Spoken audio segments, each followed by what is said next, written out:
이준석에 대한 축출 과정으로 지금 비대위 전환에 대한 많은 의혹들이 올라오니까 아 정작 내부에서도 이런 말을 해요. "비대위 전환이 이준석 축출로 보일까 봐 우려스럽다." 이미 그렇게 기정사실화된 건데 우려가 된다고 하네요. 박경수 원내대변인이 비상대책위원회 체제 전환을 보고 "이준석의 축출로 보여질 여지에 대해 가장 우려스럽다." 예. 이게 이제 대통령 국정수행과 엮여 있기 때문에 우리가 미뤄간 거지 이준석 축출이 아니다. 음. 예. 또 "비대위가 기간을 어떻게 잡고 성격을 어떻게 잡느냐에 따라 달라질 거다. 이 절차적인 문제에 있어서 우리가 비껴갈 생각을 하고 있다."라는 거예요. 만약 조기 전당대회로 가면 이준석으로선 돌아올 여지가 없기 때문에 이 부분에서 "이준석과 충돌할 수 있다."라는 거야. 음. 그러니까 최대한 지금 국민의힘이 이 가처분 신청을 의식해서 계속 무슨 뭐 의총을 열고 또 전국위로 열고 규정도 바꾸고 잔머리를 막 굴리고 있는데 이걸 실제로 법원이 어떻게 받아들일지는 모르겠지만 그걸 굉장히 의식하고 있다는 건 분명한 거야. 그래서 계속 뱅글뱅글뱅글 돌리면서 이것도 했다 저것도 했다 당헌교도 바꾸자 뭐 별별 말도 안 되는 소리가 나오는 거지. 홍준표가 오랜만에 등장했네요. "왜 자꾸 꼼수로 돌파하려고 하는지 참 안타깝다. 그렇게 해서 대통령 지지율이 회복되겠는가? 이준석이 마음에 들지 않는다고 해서 당까지 혼란으로 밀어넣어야 되겠는가?" 이분이 왜 이러나요? 예, 준표 형님. 예. 홍준표가 비상대책위원회 체제로 전환하는 것에 대해서 "왜 자꾸 꼼수로 돌파하는지 안타깝다. 이미 만신창이가 된 당을 이끌어갈 동력을 상실한 지도부라면 지도부는 총사퇴하고 원내대표를 다시 선출해서 새 원내대표에게 지도부 구성권을 임명해 당 대표 거취가 결정될 때까지 비상대책위를 꾸리는 게 법적 문제가 없는 상식적인 해결책이다. 이준석이가 가처분 신청이라도 한다면 이번에는 받아질 것으로 보여지는데 왜 그런 무리한 바보짓에서 당이 혼란으로 몰고 가는지 안타깝다. 이준석이 마음에 들지 않는다고 당까지 혼란으로 밀어서야 되겠느냐. 그렇게 해서 대통령 지지율이 회복되겠냐라고 하는데 여기에는 이제 이 홍준표 캐릭터를 좀 우리가 볼 필요가 있죠. 준표 형님은 사실은 굉장히 좀 기회주의적인 면이 있지. 왜냐면 자기가 공천을 못 받으니까 빡쳐 가지고 무슨 험지로 안 나가고 양지로 가 가지고 정말 쉬운 그런 데 나가 가지고 후배 밟고선 당선된 분 아니에요. 그러고선 또 대구시장 나가 가지고 또 그렇게 되고 이런 거 보면은 이런 사람이야말로 인제 구태 정치의 대표 주자야. 이 홍준표 같은 사람은 준표 형님 같은 경우는 어쨌든 자기의 지역구를 나왔어. 지역구를 나와 가지고 다른 지역에 가서 뭐 무소속으로 나가 가지고 거기서 당선됐으니까 3선 이상들은 이제 뭐 공천 배제 혹은 지역구를 바꾸라는 이런 거에 적용이 안 되는 거야. 준표 형님은 자유로워 지금. 준표 형님은 어차피 지금 지역구 나가면 다시 뭐 영선으로 치게 돼 그렇게 치면. 그러니까 준표 형님은 사실 마음이 느긋하지. 이 혁신위를 하든 뭘 하든 준표 형님은 적용 대상이 아니야. 그러기 때문에 홍준표 형님 입장에서는 일단은 자기가 이렇게 분위기를 보면 대통령 지지율이 빠진다. 어디 정당 지지율이 빠진다 이러면은 자기가 쓴소리하면서 중도 가져가면 되는 거고 지지율이 높다 이러면은 그냥 도계자기가 이거 90도 인사하면서 "윤석열 대통령이 예산 좀 주세요." 이러면 되는 거고 준표는 그때그때 달라요야. 불과 며칠 전만 하더라도 윤석열 대통령 문자 나왔을 때 이준석한테 뭐라고 했습니까? "대통령도 사람이다." 이게 홍준표 대구시장이 한 얘기 아닙니까? 근데 바로 며칠 만에 이런 식으로 이준석 내쫓자고 이러고 있어요. 근데 이게 지금 이제 굴러가는 거 보면 지지율이 그만큼 많이 떨어졌다라는 거야. 이게 그만큼 떨어지니까 이걸 "대통령도 사람이다."로 뭐 어떤 옹호를 해 주거나 이럴 각이 아니라는 거예요. 준표 형님도 지금 분위기를 보니까 또 그때 당시에 뭐 "대통령도 사람이다." 이 말 때문에 준표 형님도 있는 대로 뭐 린치 맞았거든. 그게 할 말이냐고 막. 그러니까 준표 형님이 눈치를 보면서 '지금은 쪼끔 때가 아니네.' 이러고 윤석열 대통령이나 아니면 당에 대해서도 약간 비토하는 이제 스탠스로 바뀌긴 한 거예요. 근데 저런 이제 이야기 대목에서 좀 주의 깊게 볼 대목들이 뭐냐 인제 "이준석이 가처분 신청하면 이거는 받아들여질 가능성이 있다. 왜 이렇게 꼼수를 부리고 무리수를 던지냐. 이렇게 가서는 안 된다." 이거 결국에는 어떤 절차적인 민주성 그리고 지금 이 진행하는 모든 것들이 '이준석을 내쫓기 위해 이 난리를 쳐야 되느냐. 이게 대체 우리가 무엇을 얻고자 이게 지지를 얻기 위해 이렇게 해야 되는 거냐.'라는 지적이 여기에 담겨져 있는 거죠. 뭐 이런 부분에서는 맥락상 뭐 이해는 되지만 준표 형님이 그렇게 일관성 있는 건 아니었다. 대통령 문자 나올 때부터 저랬으면 이해가 되는데 이준석이 그 뭐 "한 짓이 있지 않냐." 이래 놓고 지금 와서 인제 바꾸려고 하니까 약간 좀 그렇게까지는 뭐 강하게 이렇게 신뢰가 되지는 않는 주의다. 또 언제 어떻게 바뀔지 모르기 때문에요. 예. 자, 이준석의 대응은 뭘까요? 장기전일까요? 법적 대응일까요? 자, 이 비상대책위원회 실무 절차를 속전속결로 진행하면서 이준석이 징계가 끝나는 내년 1월 당대표로 복귀할 수 있는 가능성이 희박해지고 있다. 이준석이 이 절차적 문제에 대해서 법적 대응이 나설 거란 전망과 최고 권력으로부터 탄압받은 피해자 이미지를 구축해 장기전에 나갈 거란 예측이 동시에 제기된다. 음, 그래요. 보면은 뭐 당에 필요한 건 누가 복귀하냐 마냐의 문제가 아니라 이번 비대위로 조기 전대를 빨리 가자라는 게 김기현. 예.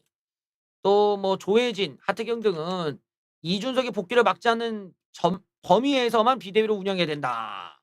그러니까 이준석 복귀를 허용하라는 거야. 친윤계 일각에서는 이준석 징계 종료 전 경찰이 수사를 마쳐 이준석의 복귀 문제가 정리될 것으로 기대하는데 결국에는 기소 의견으로 검찰이 송치하거나 공소시효를 이유로 불기소 의견을 내되 혐의가 강하게 의심된다는 식의 기록을 남기면 이를 근거로 이준석을 추가 징계할 수 있다는 잔머리를 굴리고 있다. 뭐 이준석은 이게 다 이준석 몰아내기의 작업이다라고 지금 가고 있어요. 그래서 이준석계에서는 이준석 징계라는 무리수를 둔 사람들이 스스로 위례를 초래하고서는 그 위기를 명분삼아 비대위라는 초유의 꼼수를 들고 나왔다.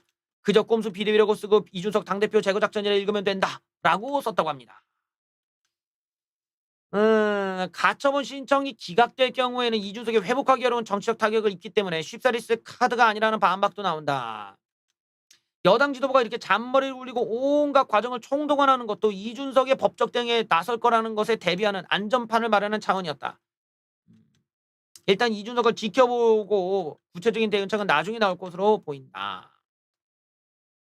다만 이준석과 가까운 인사들은 이거는 정치적으로 풀어가는 게 바람직하다. 법적으로 가면 위험하다라고 조언하는 것으로 알려졌다.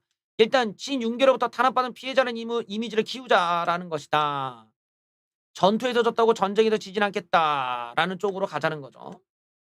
자, 이렇게 되면 어쨌든 조기 전대가 치러지면 직접 당대표 선거에 이준석은 나올 수가 없다. 하지만 이준석의 입지를 이용해 측근을 당대표 선거에 내보낼 수도 있다. 아마 이제 김용태가 대표적인 인물일 수 있겠다. 예. 김용태가 이준석이 밀어줄 수도 있겠지.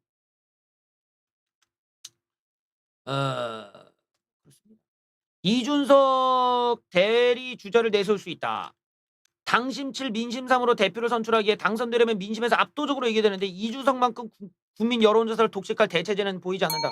그러다 보니까 지금 보면은 좀 대체제를 내보낼 수 있거든요. 그게 이제 김용태가 될 가능성이 있지. 아무래도 젊고 뭐 좀 이미지가 그렇고 하니까 대놓고 이준석이 이렇게 밀고 이준석과 같이 뭐 만세 부르고 뭐 장외 나가서 같이 사진 찍고 또 이러면은 사람들이 이준석이 못 나온다고 했을 때 이준석의 동정 여론이 저 지금 윤핵관들이 기대하는 것과 다른 방향으로 흘러갈 수도 있어요. 저 당대표가 또 진짜 이준석 키즈가 될 수도 있는 거지. 그리고 막 진짜 몰표가 우두두두두두 막 이렇게 들어가 버리면은 이게 어떤 의미에서 볼 때는 이런 식의 구태 정치의 종말을 여지없이 보여주는 어떤 결과가 나올 수도 있어. 그러다 보면 이게 상황이 완전히 그 당이 더 개판으로 될 수가 있는 거지. 당이 완전히 이준석은 보이지 않는데 이준석의 키즈가 이렇게 뭐 득표를 많이 했다라고 한다면 이걸 어떻게 뭐 무시할 수가 없잖아. 만약에 그러면 또 최고위원이 또 이준석의 입김이 들어가서 당선될 수도 있는 거라서 이게 얘기가 완전히 또 이렇게 의도대로 되지가 않는 거야. 이준석이 저렇게 살아있는 인기가 저렇게 살아있는 상황이면은 아무래도 최고위원 몇 명이라도 이준석의 입김이 들어가는 사람이 될 수도 있는 거지. 그러니까 요런 점에서 지금 되게 이 작전 자체가 되게 위험한 거예요.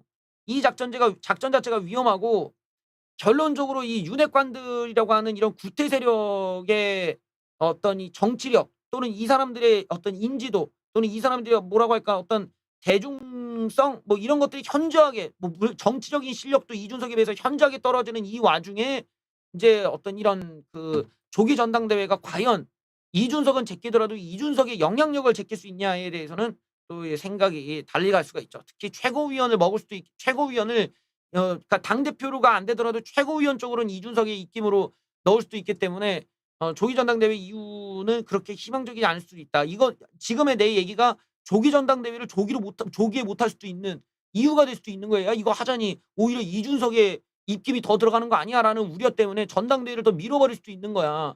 굉장히 왜냐면 이준석이 인기가 떨어질 때까지는 기다려야 되는데 지금 이준석이 안철수까지 저기 대선 주자에서 제껴버릴 정도로 인기가 막 올라가고 있기 때문에 이런 상태에서 만약에 선거가 이루어진다고 하면은 사실 이준석의 영향권 안에 있는 선거가 될 가능성이 있는 거죠. 그래서 아마 전당대회를 아슬아슬하게 이게 뒤로 미루면서 이준석의 인기가 좀 떨어질 때를 노리지 않을까 그런 생각해 봅니다. 이런 걸 머리 잘 굴려야죠. 그러면 근데 사실 따지고 보면 좀 윤핵관들이 그렇게 정치력이 뛰어난 애들이 아니야. 내가 볼 때는 이준석을 못 이길 것 같아. 이 구조 자체가 특히나 지금 지지율이 이렇게 다 빠진 상태고 동정 여론이 이준석한테 몰려가 있고 이런 상황에서 사람들이 원하는 거는 결국에는 뭐 이런 윤핵관들의 저런 구태적인 행태가 승리를 거두는 걸 아무도 원치 않기 때문에 내 개인적으로 볼 때는 결과적으로 윤핵관들이 원하는 결과는 나오지 않을 것 같거든. 윤석열 대통령 시작부터 대량 실점했다. 보수 중도 동맹을 다시 복원해야 되는데 이거 할 수 있을까요? 자, 윤석열 대통령이 28%의 지지율로 개폭락하고 있고 팬덤도 없고 지역적 토대도 없이 지지 기반이 취약하다는 사실을 감안하더라도 이 정도의 가파른 하락폭과 속도일 거란 예상하기 힘들었다. 믿었던 선발 투수가 1회 대량 실점한 꼴이다. 윤석열 대통령의 지지율이 급락한 걸 설명하려면 절대적 지지층이 역대 어느 대통령보다 취약하다는 점을 들지 않을 수 없다. 노무현은 좋아해서 찍고 이명박 대통령은 필요해서 찍고 윤석열 대통령은 상대가 찍어서 찍은 사람이 많은데 윤석열 대통령이 얻은 득표는 정권 교체를 원한 즉 문재인이 싫은 이재명이 싫은 사람의 총뿐이다. 여기에 보수 동맹은 전체 유권자의 20%에 불과하다. 문재인을 열렬히 지지하는 사람들에 비유하면 취약하기 짝이 없다. 그러니까 더 떨어질 여지가 있다라는 지적이죠. 결국 보수 중도 동맹을 복원해야 되는데 윤석열 대통령이 완전히 무슨 툴튜버 이런 도라이 같은 이런 정치 전응아들의 입김에 맞는 정치만 하다 보니까 지금 완전히 다 박살나고 있는 거예요. 윤석열 대통령의 지지율 급락을 불러온 원인은 크게 두 가지다. 국민이 마땅히 기대한 대통령다운 이미지의 부재. 그러니까 어떤 윤석열다운 어떤 공정함, 윤석열다운 어떤 이런 단호함 이런 걸 기대했는데 완전히 문재인과 다를 바 없는 이런 그림으로 가고 있어. 다른 하나는 선거인의 매체. 두 가지 모두 윤석열 대통령 탓이다. 경제 탓, 문재인 탓, 이거 다 필요 없어. 다 윤석열 대통령 본인의 문제라는 거야. 대통령담의 문제는 무엇일까? 대통령은 높은 수준의 능력과 품격, 헌신을 기대하는데 통찰력, 결단력 다 필요해. 근데 너그러움까지 요구된다. 과연 이준석을 대하는 태도에서 무슨 너그러움이 있었냐? 이게 완전히 옹졸하고 꽁한 사람이 돼버린 거죠. 견해가 다른 사람들이 서로의 입장을 조정하고 타협하기 위해서는 과학과 진실이 전제되어야 한다. 라고 취임사에서 얘기했던 윤석열 대통령이 이준석을 향해서는 전혀 황당하게도 견해가 다르다는 이유로 뒷담화를 까고 있었으니 업무 시간에 완전히 황당한 거죠. 선거연합의 해체. 모든 역대 정권이 선거연합을 깨면서 무너졌다. 김영삼 정권은 3당 해체, 김대중은 DJP 연합 해체, 노무현은 민주당, 열린우리당 창당해서 해체, 이명박 정권은 박근혜 친박계랑 싸우고 서로 난리가 나고 자, 이거는 이준석이 갖고 온, 즉 대선과 지방선거를 이겼던 게 뭡니까? 세대포 이론이죠. 이게 이준석이 갖고 온 건데 2030 세대 6070의 동맹을 윤석열 대통령이 해제를 시켜버린 거야. 그러니까 지금 2030이 다 뛰쳐나와서 윤석열 대통령이 안티가 되어 있어요. 윤핵관들과 윤석열 안티가 되어 있다 보니까 이쪽에서 지금 방어가 안 돼. 그냥 두들겨 맞는 거야. 그냥 하루 종일. 두들겨 맞고 본격적으로 이제 전당대회 때 붙어본다고 한다면 개인적으로는 이게 과연 이게 상대가 되려나 싶기도 하고 막 그래요. 보수 동맹과 민주 동맹의 세력 균형은 50대 50으로 팽팽히 보이지만 콘크리트 지지층에서는 민주당이 훨씬 더 굳건하다. 주류 교체 전쟁에서 보수가 열세인 이유가 있다. 그러니까 보수가 단순히 팬덤 정치를 하겠다고 하면 망하는 이유가 바로 여기 있어. 왜냐면 팬덤 자체가 약하고 틸튜버 자체도 1%도 안 되는 돌대가리들이잖아요. 얘네들 자체가 응집이 안 돼. 그냥 이게 얘네들 자체가 그냥 인간 전응으로 봐야 유사 인류로 봐야 돼 진짜. 그러니까 좌빨들과 다를 바 없는 그냥 그런 애들이고 지금 나오는 우리가 팬덤이라 부를 수 있는 사람들 해봤자 이 콘크리트로 무작정 무지성 지지를 해주는 사람들이 우파에는 약하다는 거야. 구조 자체가 약해. 왜냐면은 우리가 흔히 이제 우파 정치, 우파 바닥을 지켜주는 게 대구 지역의 60대 이상 분들이 이분들이 이제 샤이 보수들인데 이 샤이 보수들은 무조건 선거에 이기기 위한 선택만 해요. 굉장히 현실적인 사람들이거든. 그러니까 우리 예측과는 완전 벗어난 선택들이 많아. 어. 예, 이런 부분에서 지금 중도와 합치라고 해서 이준석 당대표로 만들어 주고 윤석열 대통령도 그런 의미에서 밀어줬더니 얘네들이 서로 싸우고 난리가 난 거지. 예, 이런 부분에서는 지금 용서받지 못하는 보수 역사를 지금 쓰고 있는 겁니다. 음.